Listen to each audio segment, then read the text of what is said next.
So students, now we will discuss about heart diseases in pregnancy. तो आपको pathology जानने के लिए पहले नॉर्मल फिजियोलॉजिकल थिंग्स पता होनी चाहिए कि क्या क्या फिजियोलॉजिकल चेंजेस आते हैं हार्ट में ड्यूरिंग द प्रेगनेंसी. ओके, तो उसमें मैंने ऑलरेडी डिस्कस किया है फिजियोलॉजिकल चेंजेस इन प्रेगनेंसी वाली वीडियो में, तो बेटर है आप पहले वो वीडियो देखें फिर ही ये वीडियो देखें. ठीक है. Now let's discuss what are the pathological symptoms you will see if a female is gonna have the heart disease. So क्या symptoms होंगे? What is the pathology mainly? Pathological symptoms. So अगर female में heart में कोई भी दिक्कत है during pregnancy, जो उसकी मोस्ट कॉमन प्रेजेंटेशन होगी ना, वो क्या होगी? That is dyspnoea. डिस्निया होगा उसमें. एंड ये जो डिस्निया होगा ना, this will be progressive dyspnoea. This will be progressive dyspnoea. Okay, और डिस्निया का कौन सा ग्रेड है वो जानने के लिए यू कैन बेसिकली हम क्या देखेंगे? We will see New York Heart Association grading of dyspnea. इसमें 4 ग्रेड्स हैं डिस्निया के. Grade 1, grade 2, grade 3 and grade 4. जो ग्रेड 1 है, दिस इज मेनली जो पेशेंट को डिस्निया होगा वो कब होगा? When she is doing a strenuous workout, बहुत ज़्यादा हैवी वर्कआउट कर रही है जो उसके नॉर्मल लिमिट से, तो that is basically grade 1. Okay. Grade 2 में क्या होगा कि वो नॉर्मली जैसे अगर वो हिल पे चढ़ रही है या कुछ भी थोड़ा भी इंक्लाइन है तो उस पे उसको डिस्पनिया. ग्रेड 3 में क्या होगा? इवन उसको नॉर्मल जो एक्टिविटीज़ है, अगर वो 100 मीटर्स भी चल रही है तो उसको थोड़ा डिस्निया फील होगा और फिर उसको रेस्ट लेना पड़ेगा. एंड ग्रेड 4 में इवन उसको बैठे बैठे सांस फूलेगा. ठीक है. So this is basically grading system और classification of New York heart association, जहाँ पे आप ग्रेड डिस्निया का पता कर सकते हो कि कैसा है और कौन सी स्टेज पे है. ठीक है.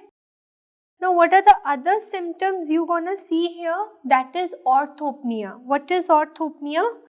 कि जब पहले पेशेंट सीधा लेटा है तो उसको कोई दिक्कत नहीं है, जब भी वो लेटेगी बिल्कुल लाई करेगी तो उसको क्या होगा? जैसे वो लेटेगी बोलेगी डॉक्टर साहब जब मैं लेटती हूँ ना तो मेरा सांस फूलता है. सो उसको हम बोलते हैं with the posture it is associated. Okay, तो उसको हम क्या बोलते हैं? Orthopnoea. Orthopnea. Okay, and third one is what? Third one is hemoptysis. What is hemoptysis? That is blood in the cuff. मतलब जब वो खांसी करेगी तो उसको क्या आएगा? ब्लड आएगा. After this the next symptom will be chest pain. Chest pain की कंप्लेन भी कर सकती हैं कुछ फीमेल्स. ओके, सो पहला आपको पता होना चाहिए that is dyspnoea. Second is orthopnoea, that is associated with the posture of the patient. Third one is haemoptysis and fourth one is chest pain. Okay, now let's see what are the pathological science you gonna सी.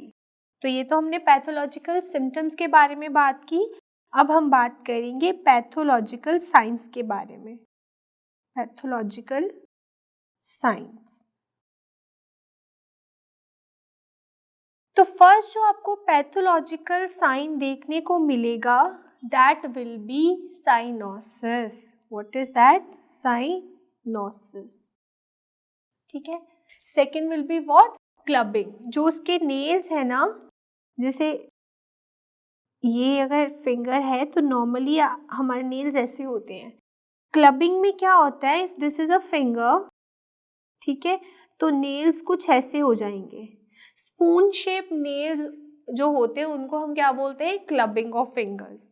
सो आपको heart disease में clubbing देखने को मिलती है.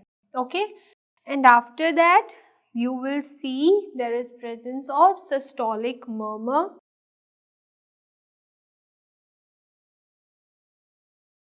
Systolic murmur. Generally grade 3 तक systolic murmur normal होती है, हम we consider it as a physiological in pregnancy. So अगर इसका ग्रेड मोर देन 3 है तो we consider it as pathological, it is associated with some pathology. Okay, then आपको यहाँ पे डायासिस्टोलिक मर्मर भी देखने को मिलेगी। डायासिस्टोलिक murmur, and sometime this murmur is physiological also. So only 20% cases में होगा कि diastolic murmur physiological होगी, बाकी जो 80% है उनमें पैथोलॉजिकली होती है ये। So 20%, in 20% cases it is physiological. Okay, after that what you will see, after that you will see there is wide splitting of S2, wide split S2 is present on auscultation. So जो P2 है that will be loud. After the next sign that you're gonna see is there can be the signs of arrhythmia as well as signs of heart failure can be present. So just write evidence of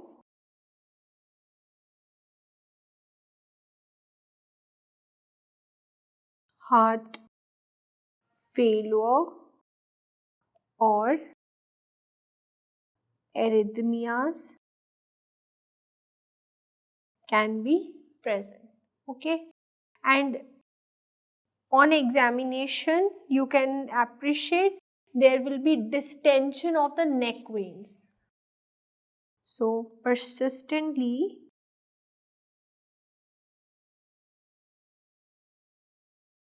distending neck veins. Okay, so क्या क्या देखने को मिलेगा आपको pathological signs पे? There will be cyanosis, there will be clubbing of nails, there will be systolic murmur, but if the grade of systolic murmur should be more than 3 तभी उसको आप पैथोलॉजिकल कंसिडर करोगे। ओके, अगर 3 से कम है तो हम उसको पैथोलॉजिकल नहीं मानते। And diastolic murmur only 20% cases में डायासिस्टोलिक मर्मर फिजियोलॉजिकल होती है, otherwise it is pathological. Then there will be wide split S2, loud P2, and if just see for any evidence of arrhythmias or heart failure, and then there is a persistent distending neck veins. Okay, now how you gonna make the diagnosis of heart disease? So let's discuss about diagnosis. So what you will do, just think about it. So always best, if you want to diagnose heart disease, the best is echo. You will go for echocardiogram.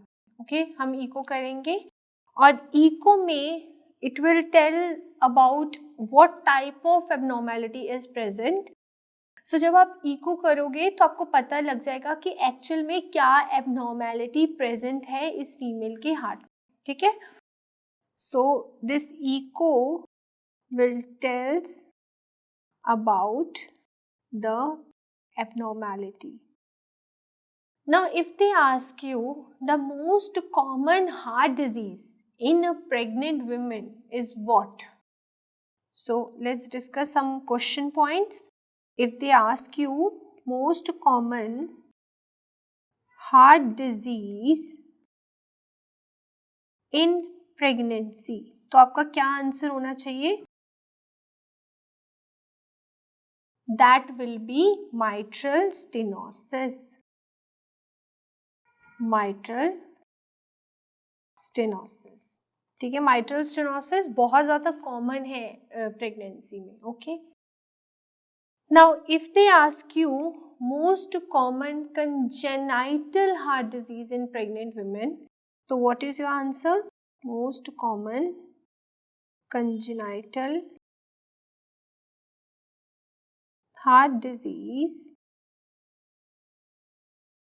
in pregnant women, then what will be your answer? That is atrioseptal defect. This is the most common congenital heart disease in a pregnant female. And if they ask you most common valvular heart disease, then what will be your answer? So next will be most common congenital valvular heart disease in pregnant women or in pregnancy. Then what will be your answer? That is mitral valve prolapse, जिसको हम MVP भी बोलते हैं, ठीक है. So just write this is what? Mitral valve prolapse. Okay. Mitral valve prolapse is the most common congenital valvular disease. So just highlight. अगर simple heart disease पूछे तो माइट्रल स्टेनोसिस है. अगर आपसे कंजेनिटल हार्ट डिजीज पूछे तो ASD है. और अगर आपसे पूछे कंजेनिटल वैल्वुलर डिजीज तो माइट्रल वाल्व प्रोलैप्स है. Okay, now let's discuss about the types of abnormality you will see in this pregnancy. So types of abnormality in heart. This is generally of two types. ठीक है. अभी generally हमने heart एबनॉर्मैलिटीज को दो categories में classify किया है. First category वो है जो कि एक pregnant women, if the pregnant women is having that disease, तो वो उसको वेल टॉलरेट कर सकती, उसको ज़्यादा दिक्कत नहीं पहुंच रही उस डिजीज की वजह से. सेकेंड कैटेगरी क्या है? कुछ ऐसी डिजीजेस जो कि मैटरनल मोर्टेलिटी के रिस्क को बढ़ा देंगे. ठीक है, तो इस बेसिस पे हमने हार्ट एबनॉर्मैलिटीज को क्लासिफाई किया है. सो फर्स्ट क्या बोला हमने? एबनॉर्मैलिटीज that is well tolerated in pregnancy. So एबनॉर्मैलिटीज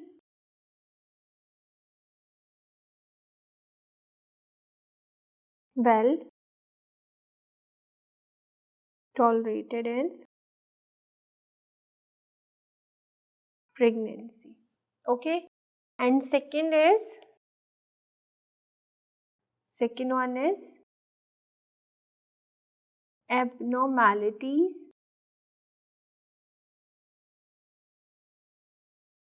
that increases the risk of maternal mortality. Okay, now first हम डिस्कस करेंगे एबनॉर्मैलिटीज के बारे में जो कि मदर वेल टॉलरेट कर सकती है during the pregnancy. So let's discuss about these एबनॉर्मैलिटीज. Usually ये जो एबनॉर्मैलिटीज होती हैं that will B mainly congenital. ठीक है, यूजुअली क्या होती है? ये कंजेनाइटल होती है. मदर को बचपन से, जब से वो पैदा हुई है तब से है वो. ठीक है, तो उसको प्रेगनेंसी हुई तो उसको ज़्यादा फर्क नहीं पड़ेगा, वो टॉलरेट कर लेगी. उसको, उसके हार्ट को आदत है ये सब चीज़ों को बर्दाश्त करने की. ठीक है, so usually it is congenital lesions. It is congenital lesions. Okay. तो इसमें क्या क्या आएगा? What are the diseases that are included in this? That is first one is mitral valve prolapse. ठीक है. Second is repaired ventricular septal defect. Third is repaired ASD, that is atrioseptal defect. And fourth one is corrected TOF. Corrected TOF. Now what is this TOF? This is tetralogy of Fallot.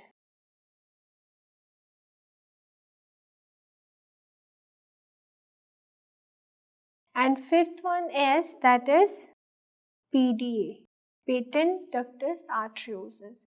So ये सारी अगर congenital abnormalities इनमें से कोई भी है mother में, तो मदर उस डिजीज को वेल टॉलरेट कर लेगी प्रेगनेंसी में भी. ठीक है.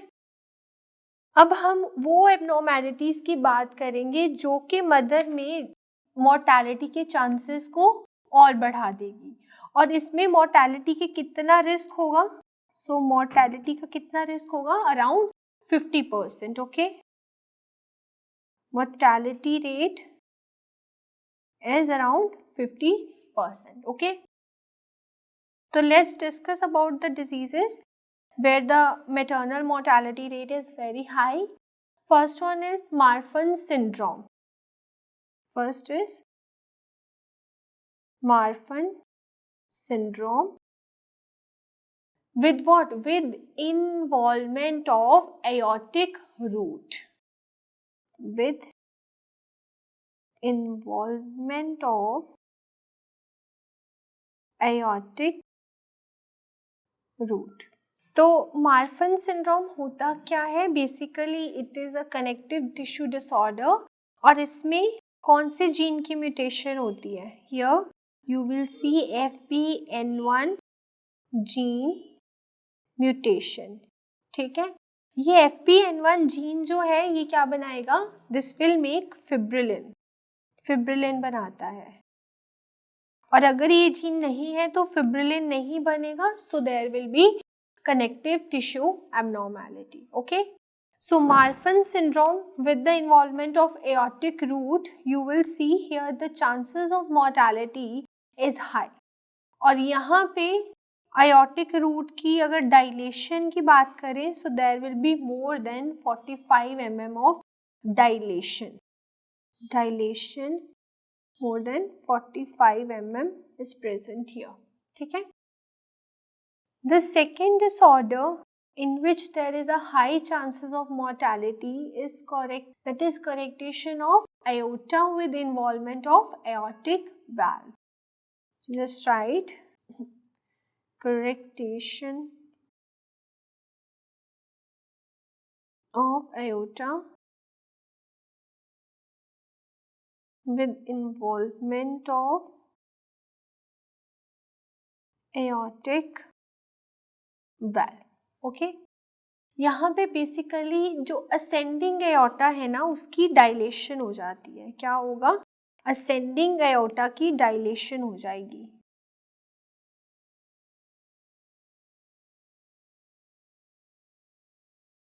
Dilation will be there.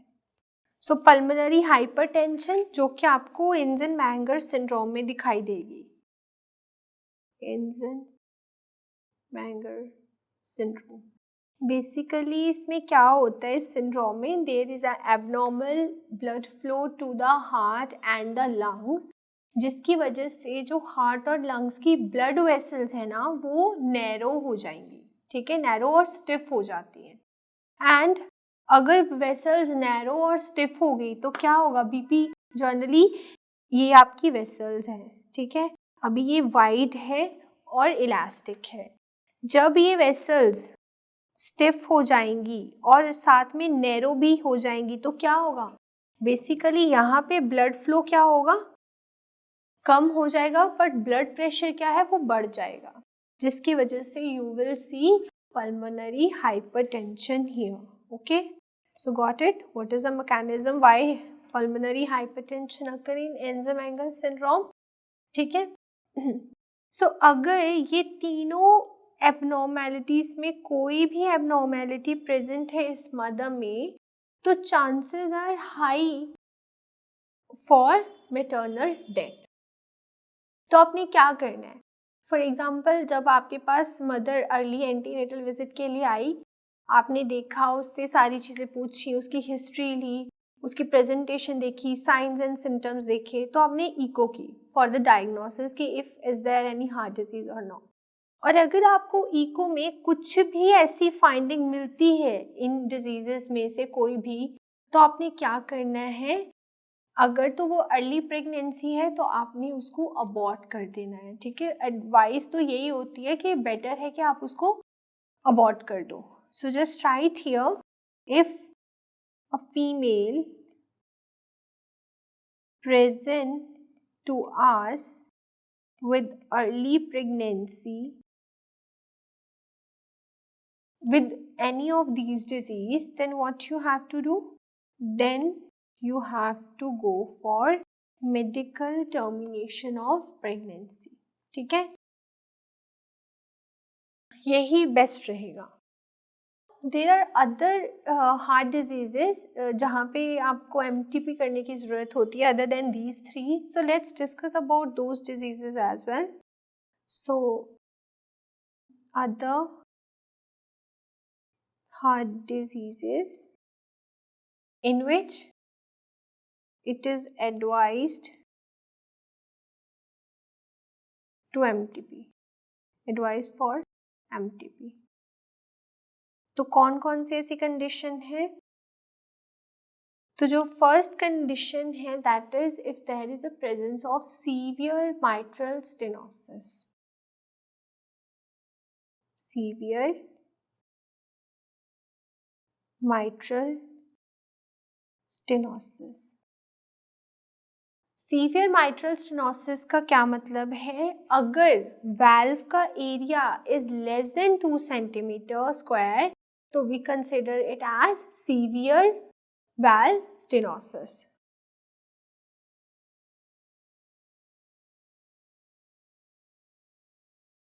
less than 2 centimeter square. Second one is severe aortic stenosis.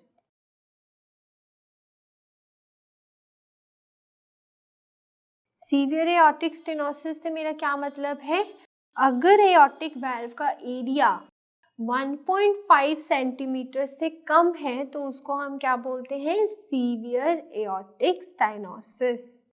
So aortic valve area is less than what? Less than 1.5 centimeter square. Okay. Third is if the ejection fraction is less than 30%. So ejection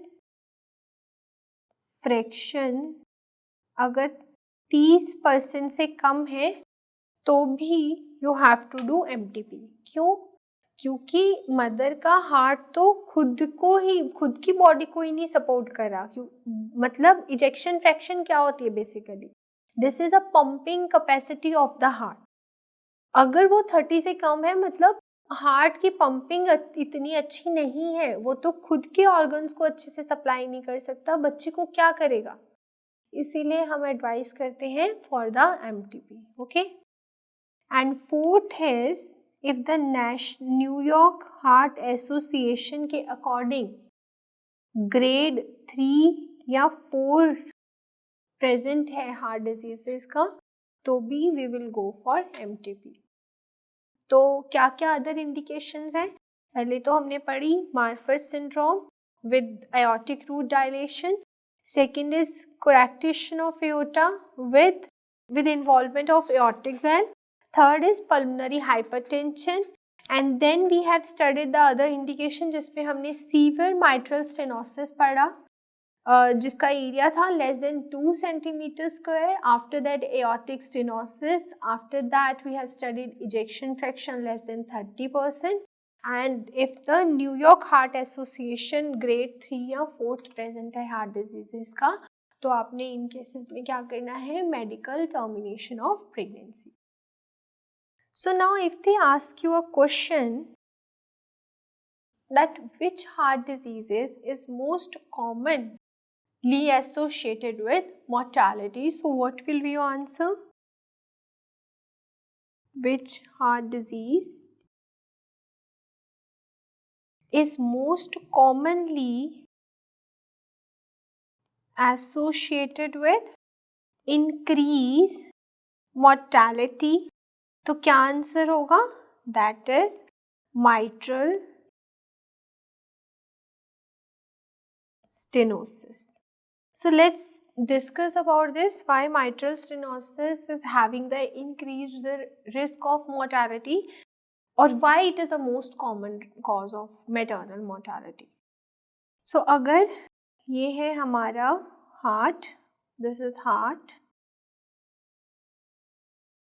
okay, so ये है हमारा interventricular septum और यहाँ पे है हमारे valve. First one is tricuspid and other is bi.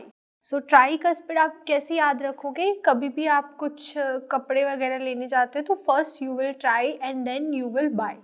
So first जो होगा that will be the tricuspid valve, 3 cusp होंगे इसके, and दूसरा जो होगा that is bicuspid valve.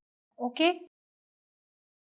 ये है हमारा right atrium, this is right ventricular, this is left atrium, this is left ventricle. Right atrium right ventricular के बीच में ट्राइकस्पिड वाल्व है और लेफ्ट एट्रियम लेफ्ट वेंट्रिकुलर के बीच में बाइकस्पिड वाल्व है. Got it? नाउ सो यहाँ पे क्या होगा, ये जो वाल्व है ये हमारा है, हमने बोला this is what, this is our mitral valve, this is our mitral valve. जब ये माइट्रल वाल्व की स्टेनोसिस हो जाएगी, means due to deposition of इधर कैल्शियम और इधर कुछ भी हो सकता है इसका रीजन स्टेनोसिस का. स्टेनोसिस की वजह से वाल्व प्रॉपरली मूव नहीं कर पाएगा और you can say properly close भी नहीं हो पाएगा. और जब क्लोज नहीं हो पाएगा तो क्या होगा, पहले से ही इसमें पंपिंग जो है कॉम्प्रोमाइज्ड है. ठीक है, ब्लड फ्लो प्रॉपर नहीं हो पा रहा, कुछ ब्लड वापस जा रहा है, तो it is eventually causing the pulmonary oedema and decrease blood flow to the organs ना. क्योंकि अगर यहाँ से ब्लड फ्लो कम हुआ एओर्टा में तो ब्लड भी तो कम जा रहा है स्टेनोसिस की वजह से, आधा से ज़्यादा ब्लड तो वापस चला जा रहा है लेफ्ट एट्रियम में. ठीक है, तो उसकी वजह से क्या होगा कि there will be less blood supply in the body. और अब ये फीमेल है pregnant.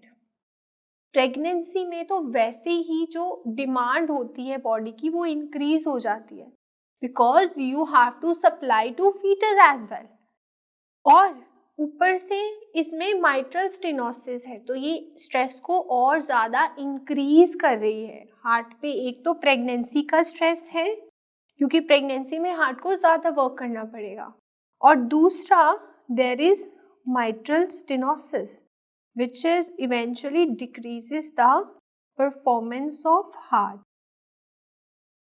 Performance of heart will decrease because of pregnancy and MS.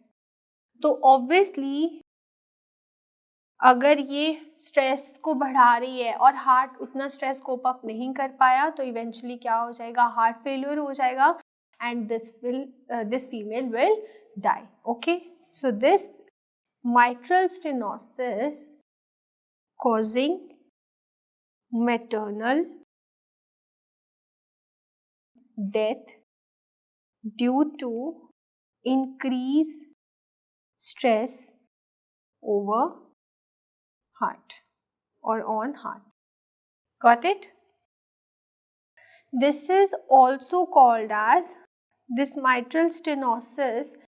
अगर प्रेगनेंसी में मदर की डेथ हो जाती है MS से तो हम उसको क्या बोलते हैं, we called it as indirect maternal death. This is the indirect cause, indirect maternal death बोलते हैं इसको. ठीक है, नाउ अगर हम बात करें सीवियर माइट्रल स्टेनोसिस की, तो किसी फीमेल में अगर सीवियर माइट्रल स्टेनोसिस है और ये फीमेल जो है आपके पास प्रेगनेंसी से पहले आती है, तो आप इसको क्या एडवाइस करोगे, आप इसको बोलोगे कि आपके वाल्व में स्टेनोसिस है तो बेटर है कि आप वाल्व रिप्लेसमेंट सर्जरी करा लो, ठीक है। बट अगर ये फीमेल आपके पास प्रेगनेंसी के टाइम पे आती है, अब शी इज प्रेग्नेंट और फिर उसको दिक्कत आ रही है और वो आपके पास आ रही है, तो आप क्या इसको एडवाइस करोगे? You will advice her for medical termination of pregnancy. अगर वो नहीं चाहती एमटीपी कराना तो हम क्या करेंगे? तो we will go for balloon valvotomy. So just write it here. If a female comes to you prior to pregnancy, then आप क्या करोगे इसमें? We will advise her surgery, और कौन सी सर्जरी बोलेंगे हम? Valve replacement surgery, valve replacement surgery. इसमें हम क्या करेंगे? ये जो स्टेनोस्ट वाल्व है ना, इसको हम रिप्लेस करके न्यू वाल्व लगा देंगे यहाँ पे, ठीक है। बट अगर ये फीमेल आपके पास आई, comes to you during the pregnancy,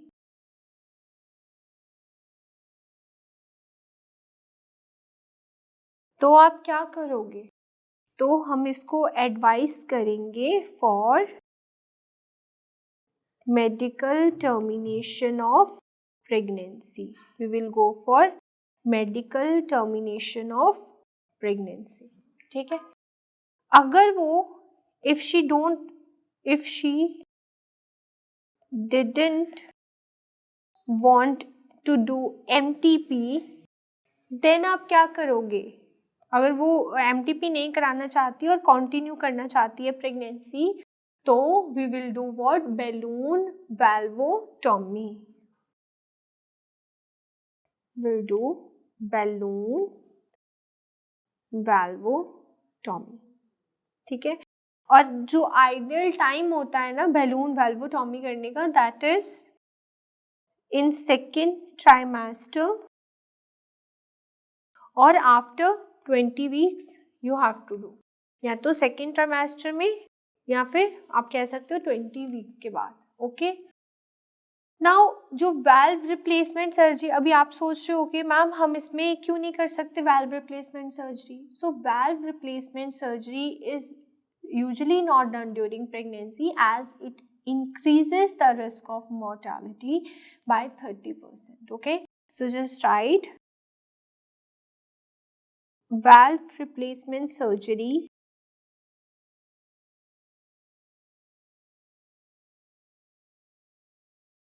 is not done in pregnancy because, why it is not done? Because it increases the risk of mortality by 30%. एक तो इसको सीवियर एओर्टिक स्टेनोसिस है, ऊपर से आप सर्जरी कर दोगे तो ऑब्वियसली इस फीमेल की डेथ फॉर श्योर है, ठीक है। तो इसीलिए हम कभी भी सीवियर माइट्रल स्टेनोसिस में कभी सर्जरी रेकमेंड नहीं करते प्रेगनेंसी के टाइम पे। आइदर आप एमटीपी एडवाइस कर दो या फिर आप बैलून वाल्वोटॉमी कर दो if she wants to continue the pregnancy. Now mitral stenosis में अगर she wants to do valve replacement तो हमारे पास दो ऑप्शंस होती है उसके लिए। So just discuss in mitral stenosis,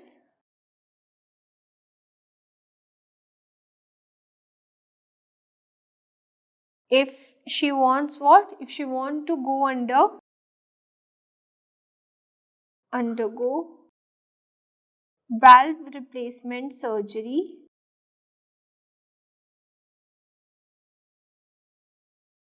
तो we have two options for this. क्या क्या है options है? So first is you can use mechanical valve. या तो आप दूसरा होता है बायोप्रोस्थेटिक वाल्व, जो कि ह्यूमन या एनिमल टिश्यू से बना होता है। जनरली मोस्ट कॉमनली जो एनिमल टिश्यू हम यूज़ करते हैं, either we use from the pig जिसको हम प्रोस्ट्रिन बोलते हैं, और दूसरा होता है काउ से, ठीक है। सो just right, first is the mechanical valve you can use, and दूसरा जो होता है that is bio prosthetic valve, okay. Mechanical valve जो होता है बेसिकली ये टाइटेनियम और कार्बन से बना होता है, it is made up of titanium and carbon, और ये जो बायोप्रोस्थेटिक वाल्व होता है this is made up of human और animal tissue, just write human और एनिमल टिश्यू, और मोस्ट कॉमनली जो हम यूज करते हैं ना दैट इज प्रोसरीन, ये पिग से बना हो, पिग के टिश्यू का बना होता है ये वाल्व, ठीक है। जनरली अगर आपने मैकेनिकल वाल्व इंस्टॉल किया है इस फीमेल में तो आपको लाइफ लॉन्ग इस फीमेल को एंटी कोगुलेशन थेरेपी पे रखना होगा। So she have to take what, they need lifelong anticoagulation therapy, ठीक है। बट अगर आपने बायोप्रोस्थेटिक वाल्व का यूज किया है तो यहाँ पे आपको लाइफ लॉन्ग एंटीकोगुलेंट्स देने की जरूरत नहीं है, तो दे डोंट नीड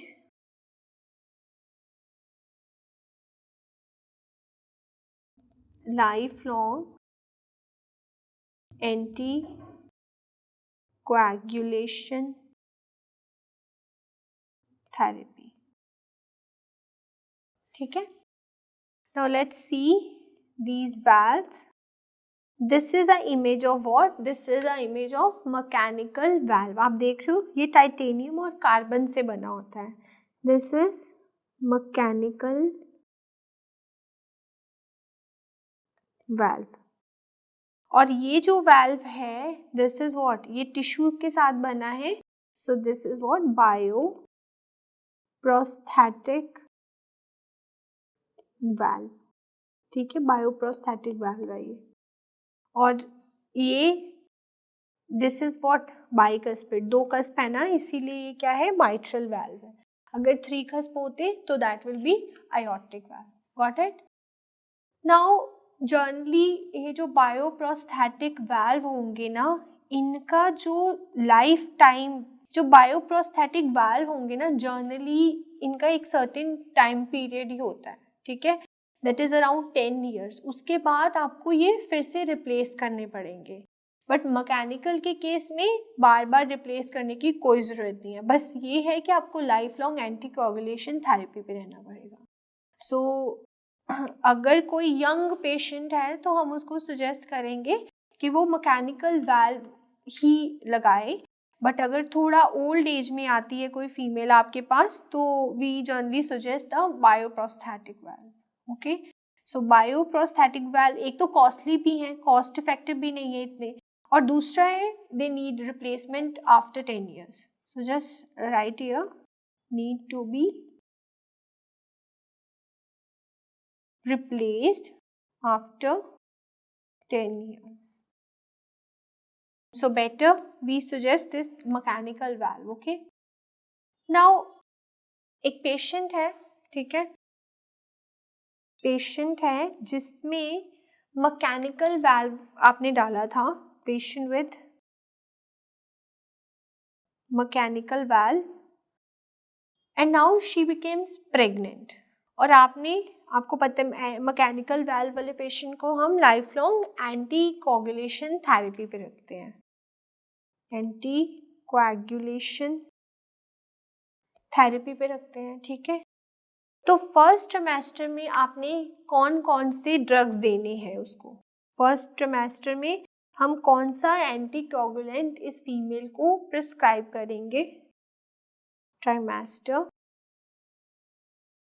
तो फर्स्ट ट्राइमेस्टर में we generally give warfarin and it depends कि डोज क्या दे रहे हो आप, ठीक है। So depend on the dose, depend upon the dose of warfarin.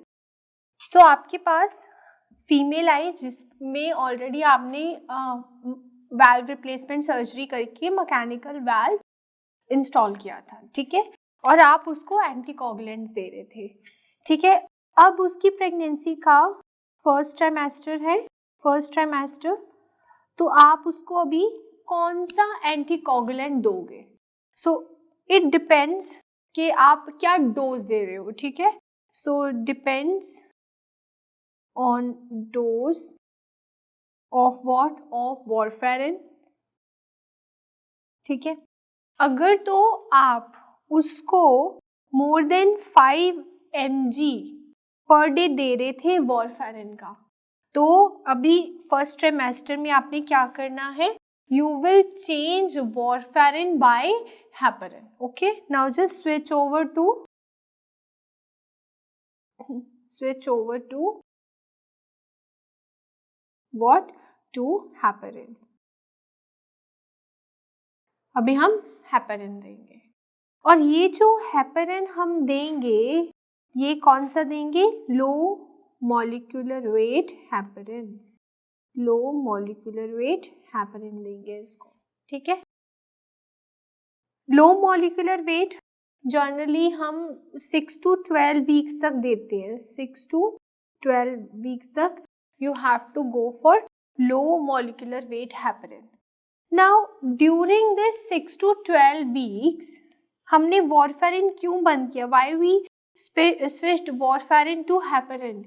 क्योंकि ये 6 से 12 वीक्स के बीच में ना there is a more risk of teratogenicity by warfarin।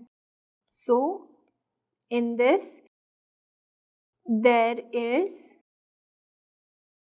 more risk of teratogenicity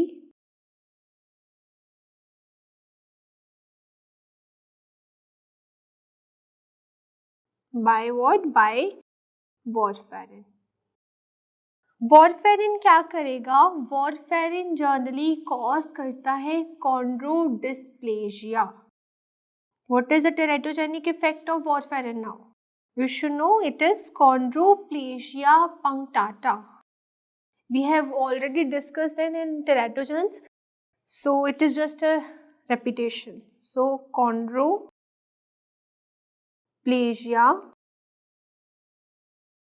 punctata cause करेगा वॉरफेरिन, ठीक है। नाउ अगर इस फीमेल को आप लेस देन 5 mg दे रहे थे तो आप या तो वॉरफेरिन के साथ ही कंटिन्यू कर सकते हो या again you can switch warfarin with heparin, okay. So you have 2 options now. If less than 5 mg per day you are giving, जो एंटीकोगुलेंट आप इतने से कम दे रहे थे, तो either you can continue or you can switch over to low molecular weight heparin। It's all up to you, okay। So again first trimester में आप anticoagulants दे रहे थे इस फीमेल में जिसमें ऑलरेडी मैकेनिकल वाल्व आपने प्लेस किया था and then she becomes pregnant, तो she was on anticoagulant therapy. तो इट डिपेंड्स ऑन डोज कि आप क्या ड्रग दोगे। सो पहले वॉरफेरिन अगर आप more than 5 mg per day they रहे हो तो हम अभी क्या करेंगे, इन 6 to 12 वीक्स के बीच में you will switch to what? To heparin, low weight heparin पे। क्यों स्विच किया हमने? क्योंकि 6 to 12 वीक का पीरियड जो होता है ऑर्गेनोजेनेसिस का होता है और warfarin can leads to what? Teratogenicity, and we don't want that, ठीक है। टेरेटोजेनिक इफेक्ट क्या है वॉरफेरिन का? It can cause chondrodysplasia punctata. And अगर आप लेस देन 5 mg दे रहे थे तो आपने क्या करना है, you can continue with warfarin और you can switch to heparin. So यहाँ पे just corrected, it is not chondroplegia, it is chondrodysplasia. This is chondrodysplasia punctata. Okay. Now, after 12 weeks, what you will do, or you can say at 12 weeks, what you will prescribe. So at 12 weeks, again हम क्या करेंगे, पहले हमने warfarin से heparin पे switch किया, अब हम 12 weeks पे हेपेरिन से जाएंगे warfarin. So now at 12 weeks, we will switch over from low molecular weight heparin to what? To warfarin. Okay. So 12 से 36 weeks तक आप क्या करोगे? You will give warfarin. ठीक है. 12 से 36 तक फिर से warfarin थेरेपी कंटिन्यू होगी. So at 36 weeks, अभी 12 से 36 वीक्स तक हम वॉरफेरिन दे रहे थे, अभी आपने 36 वीक्स पे क्या करना है, again you will switch from warfarin to heparin. So again you will switch from warfarin to low molecular weight heparin. Okay. अभी 36 वीक्स पे हमने क्यों ऐसा किया? सो 36 वीक्स पे क्या होता है, generally there can be onset of labour. ठीक है, ऑनसेट हो सकता है लेबर का 36 वीक्स पे. Okay.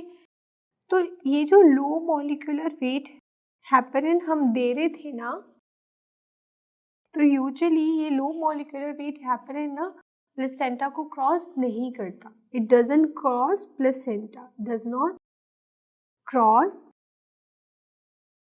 Placenta.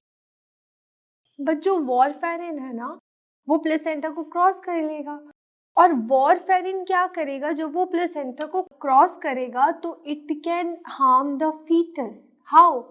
Now baby can have bleeding at labour if the mother is on what? If the mother is on warfarin. So this is a side effect of warfarin. तभी हमने पहले क्या किया, हमने 6 to 12 weeks पे पहले starting में हमने वॉरफेरिन पे रखा, फिर 6 to 12 weeks पे हमने चेंज कर दिया टू हेपेरिन. देन हेपेरिन से फिर से हमने 12 weeks पे चेंज कर दिया टू वॉरफेरिन. 12 से 36 पे वॉरफेरिन पे रहा और 36 पे आपने अगेन चेंज कर दिया उसको हेपेरिन पे, क्योंकि वी डोंट वांट कि वॉरफेरिन प्लेसेंटा कॉज करे और ब्लीडिंग कॉज करे फीटस में. सो just write it. Warfarin can cross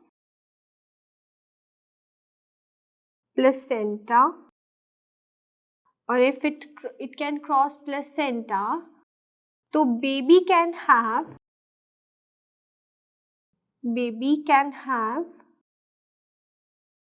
bleeding. ठीक है, if the mother is on warfarin. Now if the patient is on warfarin और वो तभी लेबर में चली जाती है, वॉरफेरिन थेरेपी पे थी वो और उसको लेबर इनिशिएट हो गई, तो आप क्या करोगे? So just write, they can ask you this question. Patient was on warfarin at 36 weeks and उसको क्या हो गया, ऑनसेट ऑफ लेबर हुआ 36 वीक्स पे. And now how, what is your next step of management in this case? तो इस case में हम क्या करेंगे, इस केस में हम करेंगे C section. We will go for caesarean section. अब हम सी सेक्शन क्यों करेंगे यहाँ पे, क्योंकि अगर आपने यहाँ पे वजाइनल डिलीवरी की तो there will be risk of bleeding in the fetus and we don't want that. ठीक है, we want to lower the risk of bleeding, इसीलिए we will go for C-section. So C-section, no vaginal delivery क्यों नहीं करनी? Because of risk of bleeding.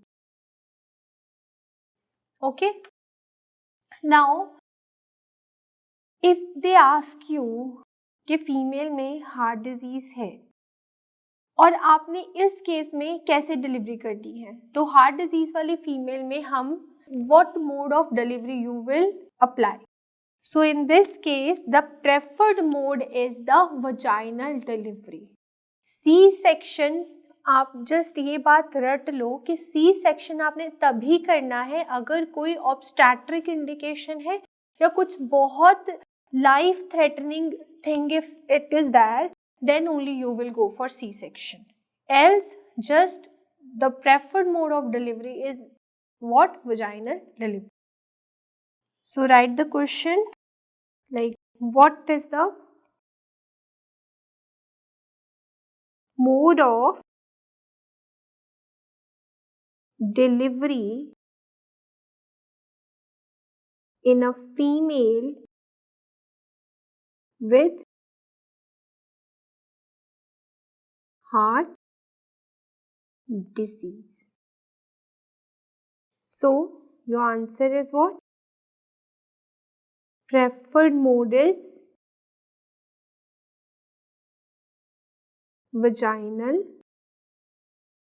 delivery. And why we are not doing C-section? Because this is not the indication.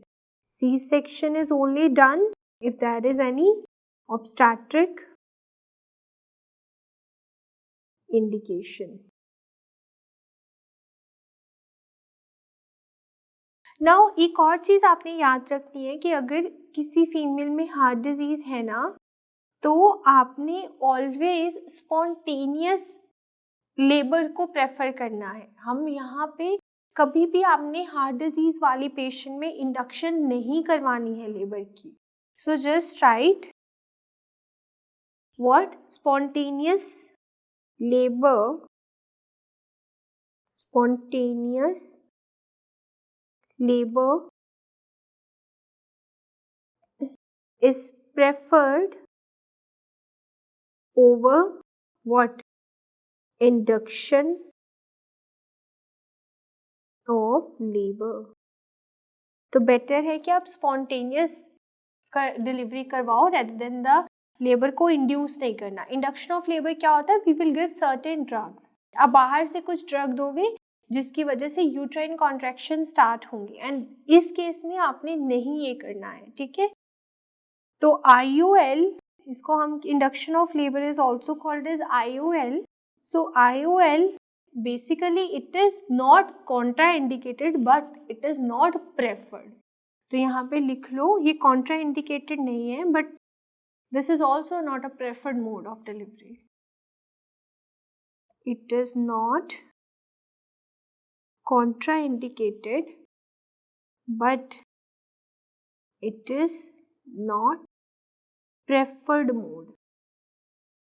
Preferred. Okay? Just remember this. Now, obviously अगर delivery हो रही है तो we don't want कि patient को ज़्यादा pen हो. ठीक है, तो पेन रिलीफ भी तो इम्पॉर्टेंट है. सो पेन रिलीफ हम कैसे करेंगे इस फीमेल में? So for pain relief you know हम क्या देते हैं? एनेस्थीसिया देंगे. So just write here pain. For pain relief हम क्या करेंगे? the preferred method is epidural analgesia. So epidural analgesia हम देंगे इस फीमेल को. This is the preferred method.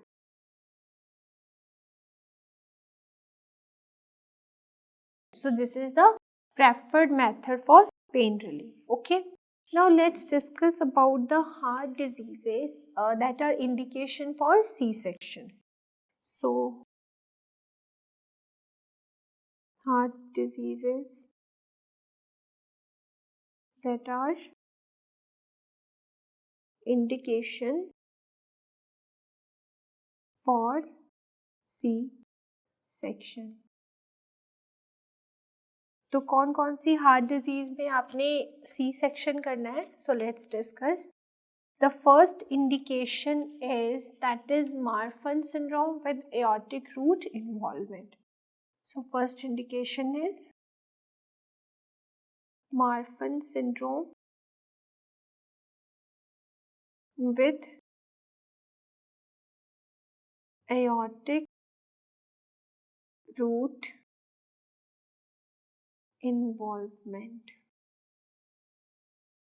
Second indication for C-section is what? That is correction of aorta with aortic valve involvement. Second is correction of aorta with aortic valve involvement. ठीक है. Third indication क्या है? Third is aortic dissection.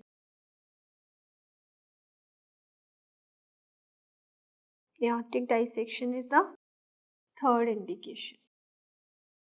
Fourth indication क्या है इसमें? Severe aortic stenosis. Severe aortic stenosis with what? With aortic regurgitation as well. Aortic regurgitation. देखो अगर aortic stenosis है तो regurgitation भी हो सकती है साथ में. Severe aortic stenosis है तो regurgitation होगी. ठीक है. Next is fifth one is aortic dissection. Aortic dissection. Next indication for C-section is patient on warfarin, and when she was on the warfarin therapy, then she got the labor pains, okay, during the therapy. So on warfarin and goes into labor. Okay. After this, the next is refractory heart failure. Refractory heart failure. Okay. So again, कौन सी ऐसी heart diseases हैं that are indication for C-section? First is Marfan syndrome. We have already discussed what is Marfan syndrome. Then second is correction of aorta or with aortic valve involvement. Third is aortic dissection. Aortic dissection क्या होता है? Basically there is a tear in the aorta. ठीक है, उसको हम बोलते हैं aortic dissection. Fourth is severe aortic stenosis with aortic regurgitation. After that aortic. Next is a patient on warfarin goes into labor, and after that there is a refractory heart failure. So these are the condition where the preferred method is what? C-section. क्यों हम ये सारी condition में C-section को prefer करेंगे? क्योंकि यहाँ पे जो इजेक्शन फ्रैक्शन है ना वो क्या हो जाती है? लो हो जाती है. बेसिकली ये सारी डिजीजेस क्या करेंगी? They will decrease. It decreases the ejection fraction. तो अगर ejection fraction कम हुआ तो आपने यहाँ पे हमने बोला हम करेंगे C सेक्शन, और C सेक्शन के लिए आपको एनेस्थीसिया भी तो देना पड़ेगा ना.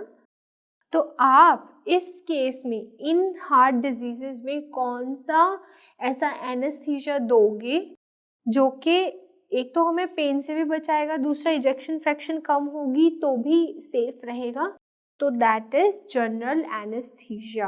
You will give general anaesthesia. ठीक है, तो इनमें इजेक्शन फ्रैक्शन कम हो जाती है, इसीलिए हम क्या देंगे, general anaesthesia. Now why we don't give spinal anaesthesia? Spinal anaesthesia क्यों नहीं देंगे अब हम इनमें? क्योंकि जो स्पाइनल एनेस्थीसिया है ना, ये क्या करेगा, this will cause hypotension, it will cause hypotension.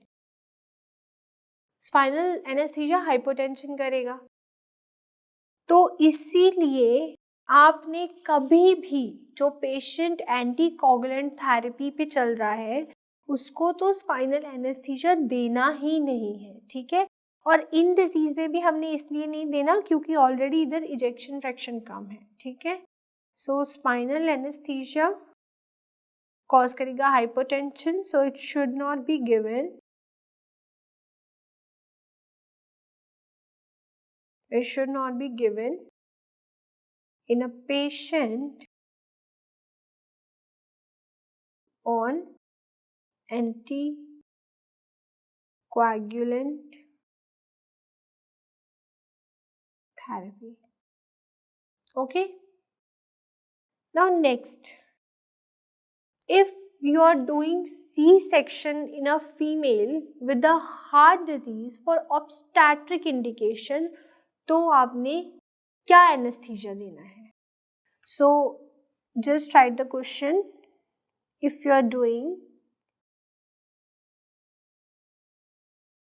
C-section in a female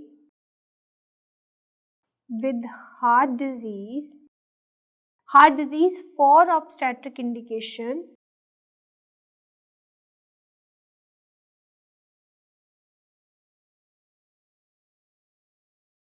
सो आप कौन सा एनेस्थीसिया दोगे इस केस में? सो इस केस में the anaesthesia you will prefer is epidural. So anaesthesia आप क्या दोगे? Epidural more than न्यूरोएक्सियल। न्यूरोएक्सियल से ज़्यादा हम एपिड्यूरल को प्रेफर करेंगे इस केस में, ठीक है। Got it?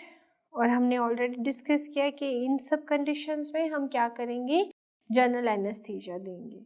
बस एक कंडीशन है, सी सेक्शन अगर आपने करना है हार्ट डिजीज के पेशेंट में विद ऑब्स्टेट्रिक इंडिकेशन, उसमें आपने एपिड्यूरल देना है, ठीक है। नाउ कुछ चीज़ें आपने जो पॉइंट्स याद रखने हैं इन फीमेल्स में जिनमें हार्ट डिजीज है, दैट इज व्हाट, कभी भी आपने इस फीमेल को सुपाइन पोजीशन में, सीधी पोजीशन में नहीं लेटने देना, ठीक है। Always keep this female in left lateral position.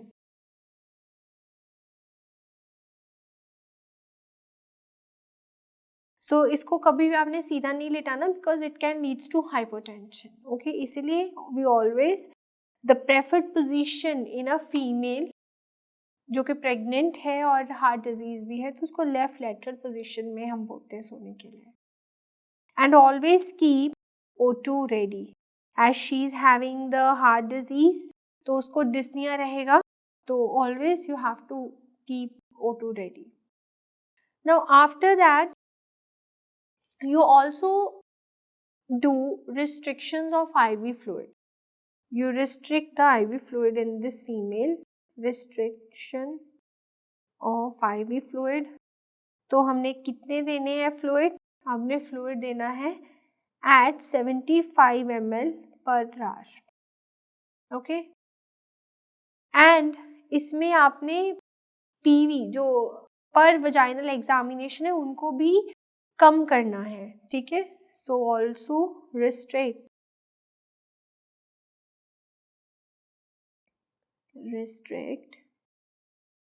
पर वजाइनम एग्जामिनेशंस, ठीक है। आफ्टर दैट अगर मेम्ब्रेन रप्चर है तो आपने इसको प्रोफाइलैक्टिक एंटीबायोटिक्स भी देनी है. So if there is a membrane rupture,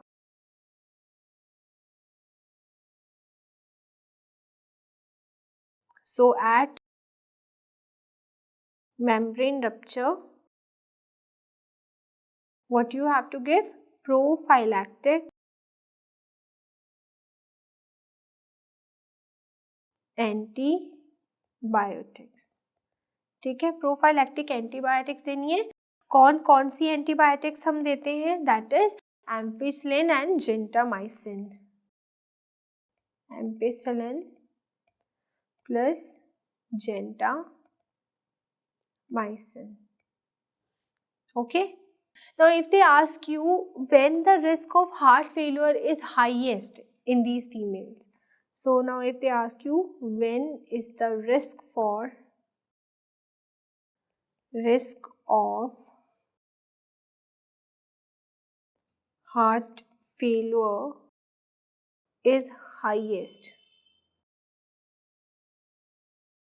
so immediate after the delivery the risk of heart failure is highest in these females. So immediate after delivery followed by second stage में भी heart failure के risk रहता है, followed by 32 weeks of pregnancy. So this is a order of heart failure in these females. Now how you gonna prevent the heart failure? So what things you can do for the prevention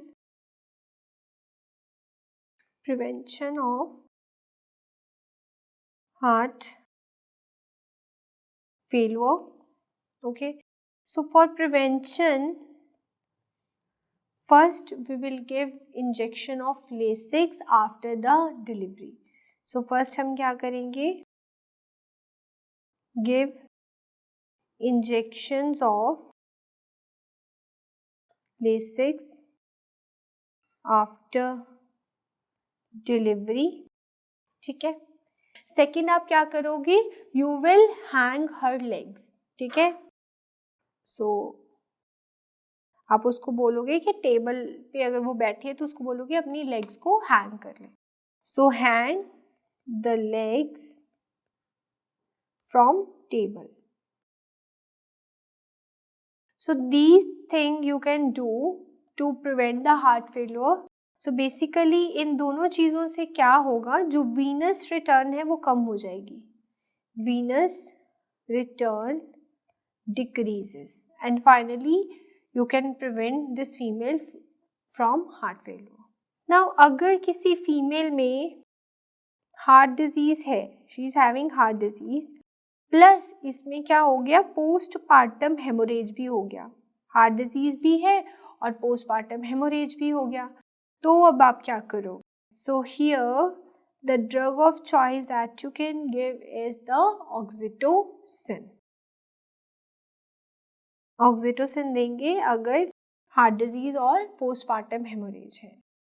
now अब question ये है कि आपने इस condition में कौन सा drug नहीं देना. अगर हार्ट डिजीज और पीपीएच है तो कौन सा ड्रग जो है वो आपने नहीं देना. So let's discuss which drugs is not given.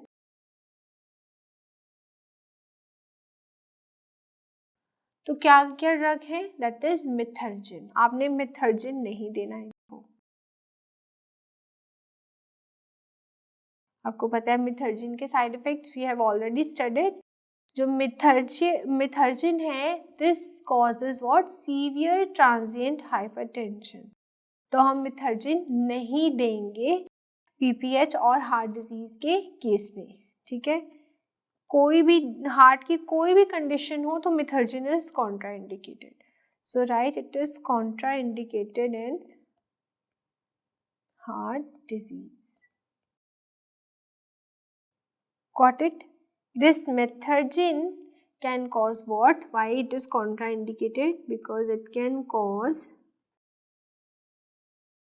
severe transient hypertension. Okay. Now pregnancy में आपने 2 क्राइटेरियाज फॉलो करने हैं. और किस किस के क्राइटेरिया? सो इन प्रेगनेंसी हम क्या फॉलो करते हैं? Either you will follow American Heart Association और either you will follow European Society of Cardiology. So American Heart Association or either is what? European Society of Cardiology.